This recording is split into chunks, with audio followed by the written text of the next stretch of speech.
In the heart of ancient Persia, where the sun-scorched plains met the jagged peaks of the Zagros Mountains, an empire that had once dazzled the world with its silk-draped bazaars and towering minarets teetered on the edge of oblivion. It was the year 1722, and the streets of Isfahan, once alive with the clamor of merchants haggling over spices, and the distant call of muezzins echoing through azure-tiled mosques, now whispered of impending doom. The air hung heavy with the scent of uncollected refuse and the faint, acrid smoke from distant fires.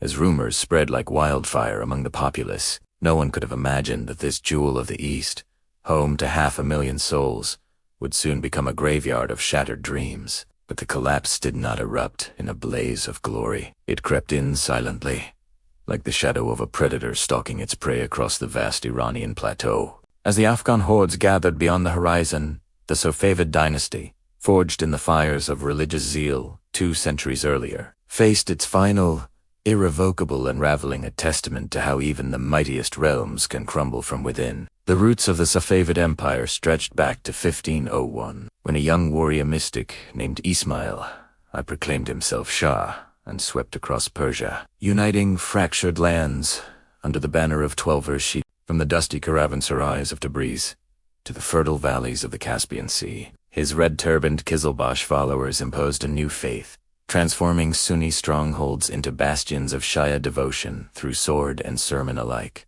The empire expanded like a rising tide, engulfing Azerbaijan, Armenia, and parts of Iraq, while clashing endlessly with the Sunni Ottomans to the west and the Uzbek Khans to the east. By the late 16th century, under Shah Abbas the Great, Persia bloomed into a cultural renaissance. Isfahan was rebuilt as a paradise on earth, its Naqshi, Shahan Square, bustling with artisans crafting intricate carpets and poets, reciting verses under the shade of plane trees. Caravans laden with silk traversed the Silk Road, bringing wealth that funded grand palaces and aqueducts that channeled mountain waters to lush gardens. Yet beneath this veneer of prosperity, the seeds of discord were sown. Religious persecutions alienated minorities, and the centralized power Abbas wielded began to fray in the hands of his less capable heirs, setting the stage for a slow, insidious decay that few perceived in those halcyon days. Imagine the rhythm of daily life in late Safavid Persia, where the morning sun gilded the domes of mosques and the air filled with the aroma of baking bread from clay ovens in every courtyard. In Isfahan's Grand Bazaar, merchants in flowing robes bartered bolts of shimmering silk for Indian spices and Chinese porcelain, their voices rising in a symphony of negotiation amid the clink of silver coins. Nobles strolled through verdant Shahabag gardens, where fountains murmured softly and peacocks strutted on manicured lawns, discussing court intrigues over cups of fragrant tea. Peasants in rural villages tended rice paddies and saffron fields, their days marked by the toll of mosque bells, calling to prayer 5 times a day, reinforcing the Shia faith that bound society together. Women in veils wove tapestries in dimly lit homes, while children played in the shadows of ancient cypress trees. The Shah's court at the Ali Kapu Palace overflowed with opulence feasts of lamb pilaf and pistachio sweets, accompanied by the haunting strains of cedar music. This routine of prosperity and piety masked underlying fragility as the empire's vast bureaucracy grew complacent, and the once formidable armies slumbered in peacetime garrisons, unaware that the harmony of everyday existence was but a fragile illusion, soon to be shattered by forces brewing far from the capital's gilded halls. But the collapse did not begin with chaos. It began quietly, in the subtle shifts that whispered through the empire's veins like a chill wind before a storm. In the waning years of the 17th century, under Shah Suleiman, droughts parched the land, turning fertile fields into cracked earth where crops withered under an unrelenting sun. Famine stalked the provinces, and the once abundant granaries stood empty, their silence broken only by the desperate pleas of starving villagers. Food prices soared in the bazaars, sparking unrest among the urban poor, who gathered in shadowy alleys to murmur grievances against distant officials. Religious tensions simmered as the Shia ulama enforced stricter doctrines, persecuting Sunni minorities in the borderlands and alienating tribal groups whose loyalties frayed like worn threads. The Qizilbash warriors, once the empire's backbone, grew disillusioned with palace favoritism, their ranks diluted by slaves and mercenaries who lacked the fervor of old. Economic strains deepened as European traders bypassed Persian routes, siphoning silk revenues and inflating currency with debased coins. These early signs, invisible to the indulgent court, accumulated like gathering clouds over the plateau, foretelling a tempest that would engulf the realm in unforeseen calamity. As the 18th century dawned, tension coiled tighter across the empire, like a bowstring drawn to its limit in the hands of an unseen archer. Shah Sultan Hussein ascended the throne in 1694, a pious man more suited to prayer than governance. His court ensnared in eunuch intrigues and harem politics that blinded him to the gathering storms. In the eastern frontiers, Afghan tribes chafed under Safavid rule, their mountain strongholds echoing with calls for independence amid the harsh winds of the Hindu Kush. Rebellions flickered like distant lightning first in Kandahar, where Ghilzai Pashtuns rose against oppressive taxes, their warriors sharpening scimitars in hidden valleys. To the west, Ottoman incursions nibbled at borders, draining the treasury with endless skirmishes, while Uzbek raids from the north plundered caravans and sowed fear in nomadic encampments. Internal divisions widened. Corrupt governors hoarded wealth, ignoring pleas from drought-stricken farmers, and the army, once a disciplined force under a boss, now languished in disarray, its soldiers unpaid and mute. Whispers of discontent spread through tea-houses and mosques, where scholars debated omens in ancient texts, sensing the empire's foundations cracking beneath the weight of neglect.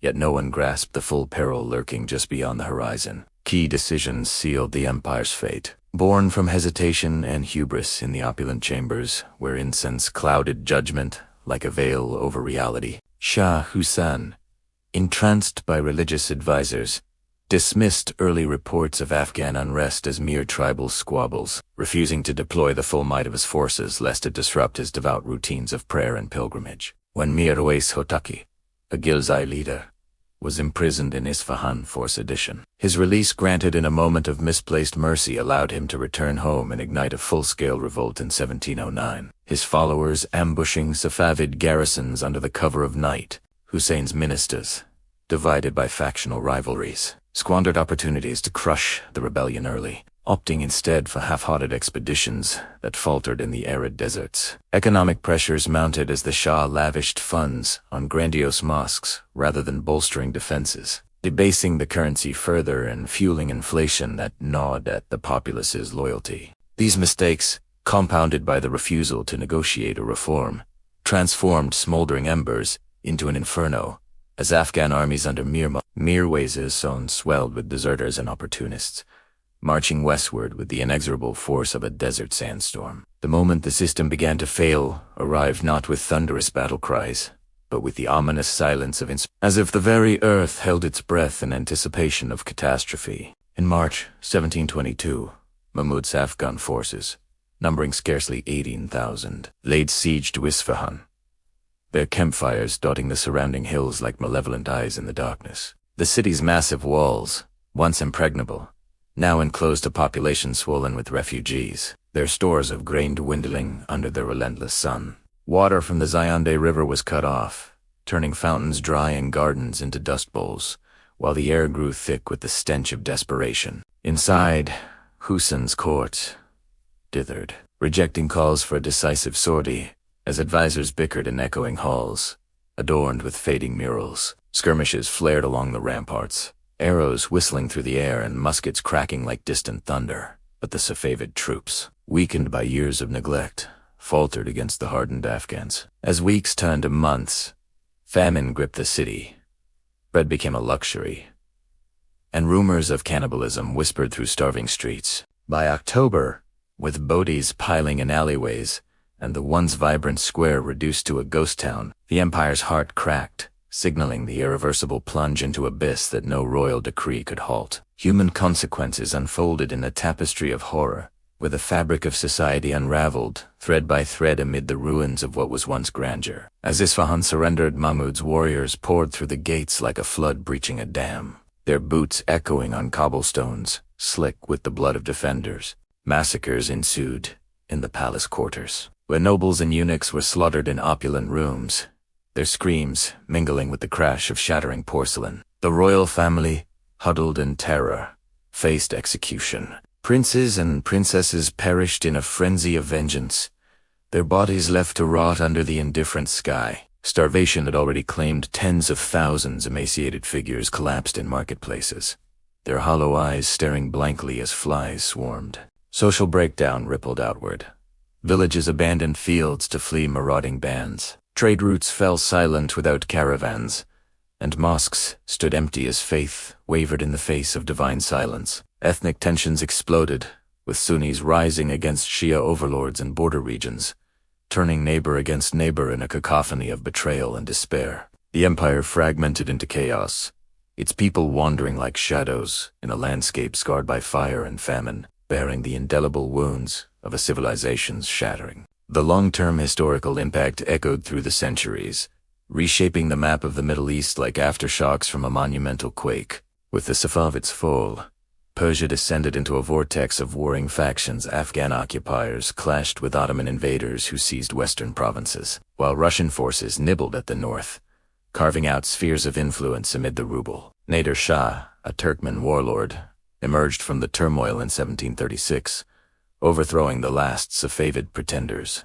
and forging the Afshurid dynasty through brutal conquests that briefly restored Persian might, sacking Delhi and amassing treasures that glittered like false promises. Yet, his empire proved ephemeral, dissolving into further fragmentation until the Qayyars unified Iran in the late 18th century. The Safavids' enduring legacy lay in cementing schism as Iran's state religion, a bulwark against Sunni neighbors that fueled ongoing sectarian divides. Economically, the collapse disrupted Silk Road trade, shifting power to European maritime routes and hastening Persia's marginalization in global affairs. Culturally, the architectural splendor of Isfahan endured as silent witnesses, their tiles fading under time's relentless gaze, reminding future generations of how religious fervor and imperial ambition could forge and ultimately fracture a nation's destiny. In the quiet aftermath, as dust settled over the forsaken palaces and the wind carried echoes of lost grandeur through empty corridors, one could almost hear the ghosts of the Safavids whispering warnings to posterity. The collapse,